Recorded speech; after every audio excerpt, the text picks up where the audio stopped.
അസ്സലാമു അലൈക്കും വറഹ്മത്തുള്ളാഹി തആല വബറകാതുഹു. പ്രിയപ്പെട്ട കൂട്ടുകാരെ, വളരെയധികം വേദനാജനകമായ വാർത്തയാണല്ലോ നമ്മൾ ഇന്നലെ കേട്ടതില്ലേ. മമ്പാട് സ്കൂളിൽ പഠിക്കുന്ന ഒരു കുട്ടി എക്സാം കഴിഞ്ഞ് വീട്ടിലെത്തിയപ്പോൾ മരിച്ച അവസ്ഥയിൽ കണ്ടു എന്നൊക്കെ നമ്മൾ ഇന്നലെയൊക്കെ ഫുള്ള് വാട്സപ്പ് ഗ്രൂപ്പുകളിൽ അത് മാത്രമായിരുന്നു. ആ ഒരു മോളുടെ ഫോട്ടോയും അതുപോലെ അതിനെക്കുറിച്ചുള്ള വോയിസ് കാര്യങ്ങൾ അങ്ങനെ ഒരുപാട് കേട്ടപ്പോൾ സത്യം പറഞ്ഞാൽ സങ്കടം വന്നു. കാരണം നമ്മൾക്കൊക്കെ ഉണ്ട് +1 +2 പഠിക്കുന്ന മക്കളൊക്കെ. നമ്മളെ കുട്ടികളെ വളർത്തുമ്പോൾ എത്ര പ്രതീക്ഷകളുണ്ടാവും. വലിയ മക്കളായിട്ട് അവരെ പഠിപ്പിക്കണം, അല്ലെങ്കിൽ കല്യാണം കഴിച്ചു വിടണം, അങ്ങനെയൊക്കെ. അപ്പോൾ എല്ലാം ആയി ഒരു ഏകദേശം 10-18 വയസ്സാകുമ്പോൾ കുട്ടിത്തൊക്കെ വിട്ടൊരു യൗവനത്തിലേക്ക് കടന്ന ഒരു ടൈം. അങ്ങനെ കിടക്കുന്ന ഒരു സമയത്ത് നമ്മൾ മക്കളൊരു ദിവസം ഇല്ലാതാവുക എന്ന് പറയുമ്പോൾ പെട്ടെന്ന് ഒരു ഷോക്കായിരിക്കുമല്ലോ അതില്ലേ. ശരിക്കും പറഞ്ഞാൽ നമ്മുടെ ഇന്നത്തെ മക്കൾ അവരെന്തെങ്കിലും തെറ്റ് ചെയ്യുന്നുണ്ടെങ്കിൽ നമുക്കൊന്ന് ഉപദേശിക്കാൻ, നല്ല രീതിയിൽ ഉപദേശിക്കുക എന്നുള്ളതാണ് ഏറ്റവും നല്ലൊരു കാര്യം. എന്നാൽ അങ്ങനത്തെ വലിയ വലിയ അപകടങ്ങളിൽ നിന്നൊക്കെ നമ്മൾ മക്കളെ രക്ഷപ്പെടുത്താൻ കഴിയും. നമ്മൾ പെട്ടെന്ന് എന്തെങ്കിലും ഒരു തെറ്റ് കാണുമ്പോഴേക്ക് അവരുടെ അടുക്കലേക്ക് ചാടി വീണ് എന്താ അങ്ങനെ ഇങ്ങനെ എന്നൊക്കെ പറഞ്ഞ് ചീത്ത പറഞ്ഞാൽ അവരുടെ മനസ്സ് പെട്ടെന്ന് വേദനിക്കും. അതായത് അവർക്കെന്ന് വെച്ചാൽ അവർ പല ചിന്താഗതിയുള്ള മക്കളായിരിക്കും. ചില ആളുകൾക്ക് പെട്ടെന്ന് ടെൻഷനാവും, ചില ആളുകൾക്ക് കുറച്ചൊക്കെ പിടിച്ചു നിൽക്കാനാണ് കഴിയും. അപ്പോൾ ഈ മക്കളുടെ എന്തെങ്കിലുമൊക്കെ തെറ്റ് കാണുമ്പോഴൊക്കെ അത് നമ്മൾ ജസ്റ്റ് ഒന്നൊരു ഉപദേശം കൊടുത്തിട്ട് നമ്മൾ വീട്ടിലേക്ക് അറിയിക്കുക, അതൊക്കെ ആയിരിക്കും നല്ലത് തോന്നുന്നുണ്ട്. അതായത് ഈ ഒരു പെൺകുട്ടി വെറും 18 വയസ്സ് മാത്രമാണ് പ്രായമുള്ളത്. ഫാത്തിമ ഫിദ +2 പഠിക്കുന്ന സയൻസ് വിദ്യാർത്ഥിയാണ്. അപ്പോൾ എന്തൊക്കെ തന്നെയാലും സയൻസ് വിഷയങ്ങളിലൊക്കെ എന്തെങ്കിലും ടഫൊക്കെ ഉണ്ടാകുമ്പോൾ സ്വാഭാവികമായിട്ടും എല്ലാവരും അങ്ങനെ ചെയ്യുമെന്നല്ല, ചില കുട്ടികളെങ്കിലും ജസ്റ്റ് ഒന്ന് പോയിൻസുകളൊക്കെ ഒന്ന് കുറിച്ച് വെക്കും, അങ്ങനെയൊക്കെ ഉണ്ടാവുമല്ലോ. അങ്ങനെയൊക്കെ തെറ്റ് കാണുമ്പോൾ നമ്മൾ പെട്ടെന്ന് തന്നെ അത് വീട്ടിലേക്ക് വിളിച്ചറിയിക്കുക, അല്ലെങ്കിൽ ആ കുട്ടിയെ എല്ലാവരും ഇടയിലിട്ടിങ്ങോട്ട് വഷളാക്കുക. കാരണം അതിനേക്കാൾ എത്രയോ വലിയ തെറ്റ് ചെയ്യണവരുണ്ടാവും, അതൊന്നും ആരും കാണൂല. ഈ രീതിയിലുള്ള തെറ്റല്ല എന്നല്ല പറയുന്നത്, എങ്കിലും നമ്മൾ തെറ്റ് കണ്ട അവരെ രഹസ്യമായി ഒന്ന് ഉപദേശിക്കുക എന്നുള്ളതാണ് ഏറ്റവും നല്ലതെന്ന് എനിക്ക് തോന്നി. കാരണം ഇങ്ങനെ ഒരു കോപ്പിയൊക്കെ പിടിച്ച് കഴിയുമ്പോൾ എത്രയോ കുട്ടികൾ അടിക്കുന്നുണ്ടാവും, പക്ഷേ അതൊന്നും കാണൂല. ഇതിപ്പോൾ കണ്ടത് പിടിക്കപ്പെട്ട് അതെല്ലാവരുടെയും ഇടയിൽ വെച്ചിട്ട് ഇങ്ങനെ അധ്യാപകരായാലും ആരൊക്കെ തന്നെയായാലും അവരിങ്ങോട്ട് പറ്റ താഴ്ത്തുന്ന രീതിയിൽ സംസാരിക്കുക, ചീത്ത പറയാം. അതിനുശേഷം വീട്ടിലേക്ക് വിളിക്കുക, വീട്ടിലേക്ക് ഉപ്പയെ വിളിച്ച് പറയാം. എന്നിട്ട് ഉപ്പ മകള് കോളേജ് വിട്ട് അല്ലെങ്കിൽ സ്കൂൾ വിട്ട് വരുന്ന സമയത്ത് പരീക്ഷ കഴിഞ്ഞ് വീട്ടിലേക്ക് എത്തുമ്പോൾ നീ എന്നെ മാനം കെടുത്തില്ലേ എന്നൊക്കെ പറയാം. അതൊക്കെ കേൾക്കുമ്പോൾ കുട്ടിയുടെ മനസ്സ് വല്ലാതെ വേദനിക്കും.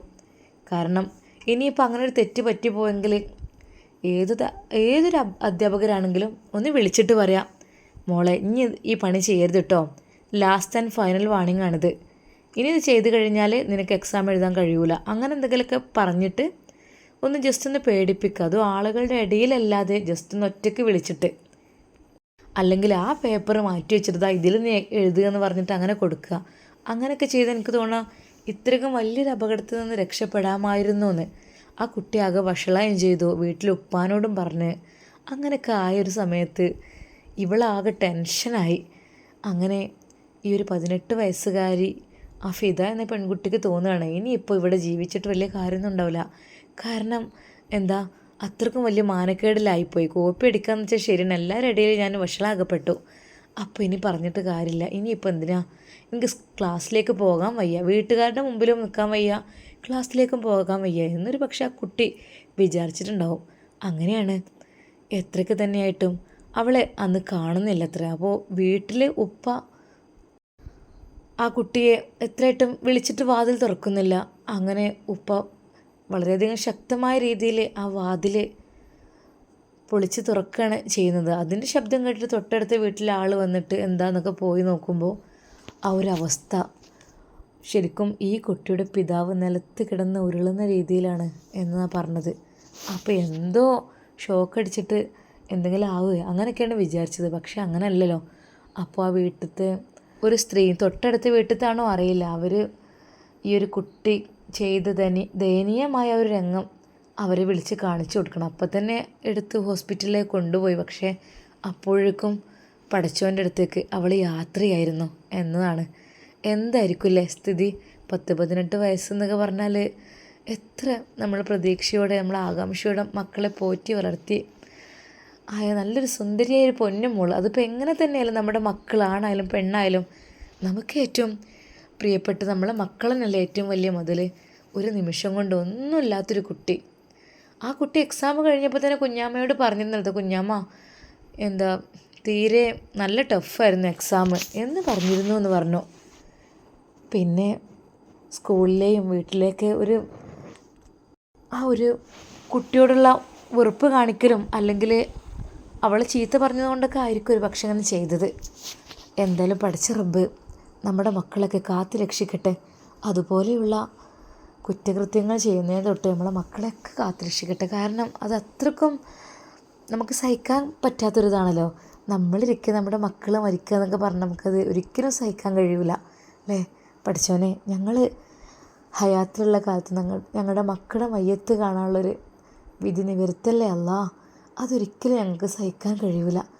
എന്തൊക്കെ തന്നെയാലും പഠിച്ച റബ്ബ് ആ മാതാപിതാക്കൾക്ക് ക്ഷമ നൽകി അനുഗ്രഹിക്കട്ടെ. കാരണം എന്തായാലും അവൾ പോയി, ഇനി പറഞ്ഞിട്ട് കാര്യമില്ല.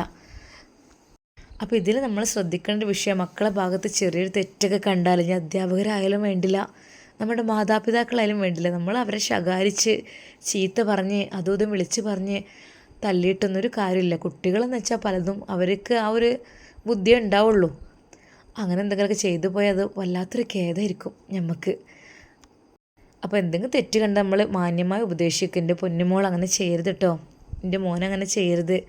കാരണം അത് പിന്നെ അതിനേക്കാളും വലിയ ഇതൊക്കെ നമ്മൾ ചെയ്യാൻ കാരണം അങ്ങനെയൊക്കെ പറഞ്ഞാൽ നല്ല രീതിയിൽ ഉപദേശിച്ച് കഴിഞ്ഞാൽ ഏതൊരു മക്കളും ശരിയാവുമല്ലോ. അല്ലാതെ നമ്മൾ കടിച്ച് കീറി ചീത്ത പറഞ്ഞ്, ശരിയാണ്, നമ്മൾ ദേഷ്യം കൊണ്ട്, നമുക്ക് സങ്കടം കൊണ്ട് ദേഷ്യം കൊണ്ട് മക്കളെ നല്ല രീതിയിൽ ചീത്ത പറയും. ഈ ഇവിടെ വാ, ഞാൻ കാണിച്ചറിയ എന്ത് വേണേ ചെയ്തത്, എൻ്റെ മാഷി വിളിച്ച് എന്നെ പറഞ്ഞത് കേട്ടോ, അങ്ങനെയൊക്കെ പറഞ്ഞ് നമ്മൾ സ്വാഭാവികമായിട്ടും ചൂടാവും. അപ്പോൾ ആരെന്തൊക്കെ തന്നെ നമ്മളെ മക്കളെ കുറ്റപ്പെടുത്തുകയാണെങ്കിലും സ്വന്തം മാതാപിതാക്കൾ ഒരിക്കലും അങ്ങനെ പറയാതിരിക്കുക, അവരെ മുന്നിൽ നിന്നിട്ട് പിന്നീട് നമ്മൾ ഉപദേശിക്കുക നല്ല രീതിയിൽ. അങ്ങനെ ആകുമ്പോൾ ഒരു പക്ഷേ നമ്മുടെ മക്കൾ കുറച്ചൊരു ആശ്വാസം, എന്നെ ആശ്വസിപ്പിക്കാൻ എൻ്റെ മാതാപിതാക്കളെങ്കിലും ഉണ്ടല്ലോ എന്ന് കരുതിയിട്ട് അവൾ ഒരു പക്ഷെ അതിൽ നിന്ന് പിന്മാറും. എന്താ ചെയ്യുക, സാരമില്ല, പഠിച്ചോൻ്റെ വിധി. ഇനി ഒരിക്കലും അങ്ങനെ ഒരു മക്കൾക്കും അങ്ങനെ തോന്നാതിരിക്കട്ടെ. എന്തുണ്ടെങ്കിലും നമ്മൾ ചീത്ത പറയാതിരിക്കുക, നല്ല രീതിയിൽ ഉപദേശിക്കുക. അങ്ങനെ ആകുമ്പോൾ തന്നെ മക്കൾ നന്നാവുള്ളൂ. സ്നേഹം കൊണ്ട് നന്നാക്കുക എന്നാണല്ലോ. ചീത്ത പറഞ്ഞ ഒരാൾ ഇതുവരെ നന്നായിട്ടില്ല. സ്നേഹത്തോടെ പറയണം, സ്നേഹം കൊണ്ട് നന്നാക്കിയാൽ അങ്ങനെ ആകുമ്പോൾ ഒക്കെ ശരിയാവും. എന്തായാലും അല്ലാഹു സുബ്ഹാനഹു വ തആല മാതാപിതാക്കൾക്ക് ക്ഷമ നൽകട്ടെ എന്ന് നമുക്ക് പ്രാർത്ഥിക്കാം. നഷ്ടപ്പെടാനുള്ളത് നഷ്ടപ്പെട്ടു കഴിഞ്ഞു. 2 ദിവസം മുമ്പ് ഇപ്പോൾ വാട്സപ്പിൽ ഇങ്ങനെയൊക്കെ തുറക്കുമ്പോൾ ഒരുപാട് ഇങ്ങനത്തെ അപകടങ്ങളും കാര്യങ്ങളും ഒക്കെയാണ് കാണുന്നത്. ഫോൺ കൊടുക്കാത്തതിൻ്റെ പേരിൽ ഒരു ഉമ്മയെ കുട്ടി എന്താ കഴുത്തറുത്തുന്നോ അങ്ങനെയൊക്കെ പറഞ്ഞ ആ ചിത്രം അടക്കം വന്നപ്പോൾ നിങ്ങളെല്ലാവരും കണ്ടിട്ടുണ്ടാവില്ലല്ലേ വാട്സപ്പിലൊക്കെ. എല്ലാവരും എൻ്റെ ഒക്കെ വാട്സപ്പ് തുറന്നപ്പോൾ എത്രയോ ഗ്രൂപ്പിൽ അത് വരുന്നെന്നോ. സത്യം പറഞ്ഞാൽ അത് കണ്ട് മടുത്തു, അത് കാണാൻ കഴിയണില്ല. അതൊരു കുട്ടി, ആദ്യം കുട്ടിക്ക് ഫോൺ ഉണ്ടായിരുന്നു, എപ്പോഴും ഫോണിന് അഡിക്റ്റ് ആയപ്പോൾ ഫോൺ വെക്കാതായപ്പോൾ അത് മാറ്റി വെച്ചു. പിന്നീട് ഉമ്മയുടെ ഫോൺ ചോദിച്ചു, ഉമ്മ കൊടുത്തില്ല. ഉമ്മ കൊടുക്കാതിരുന്നപ്പോൾ ഉമ്മ ഉറങ്ങി കിടക്കുന്ന സമയത്ത് തോന്നുന്നുണ്ട് ഈ കുട്ടി എന്തോ ഒരു ആയുധം വെച്ചിട്ട് ഉമ്മയുടെ കഴുത്ത് അത് അറുത്ത് അവർ ചിത്രം ഇങ്ങനെ കണ്ടിരുന്നു. കണ്ടപ്പോൾ തന്നെ എന്തൊക്കെയോ ഒരു പേടി തോന്നി. അപ്പോൾ നമ്മുടെ സ്വന്തം മക്കൾ പോലും ഇങ്ങനെയാകുന്നൊരവസ്ഥ. എന്തൊക്കെ തന്നെയാലും പഠിച്ച റബ്ബ് കാത്ത് രക്ഷിക്കട്ടെ, നമ്മുടെ മക്കൾക്കൊക്കെ നല്ല ബുദ്ധി കൊടുക്കട്ടെ. അള്ളാഹുവേ, ഞങ്ങളുടെ ആൺമക്കളെയും പെൺമക്കളെയും എല്ലാവരും ഇനി രക്ഷപ്പെടുത്തണേ. അതുപോലെ ലഹരി, അന്നേ ഒരു വീഡിയോ ചെയ്തിരുന്നല്ലോ, ലഹരി ഉപയോഗിച്ചിട്ട് സ്വന്തം ഉമ്മയെ ഏതെന്നോ പെങ്ങളെ ഒന്നും തിരിച്ചറിയാത്ത രീതിയിൽ രാത്രി ഉമ്മയെ സമീപിക്കുന്ന മകന്. പഠിച്ചവനെ, അതിൻ്റെയൊക്കെ ഒരു അവസ്ഥ എന്തായിരിക്കും?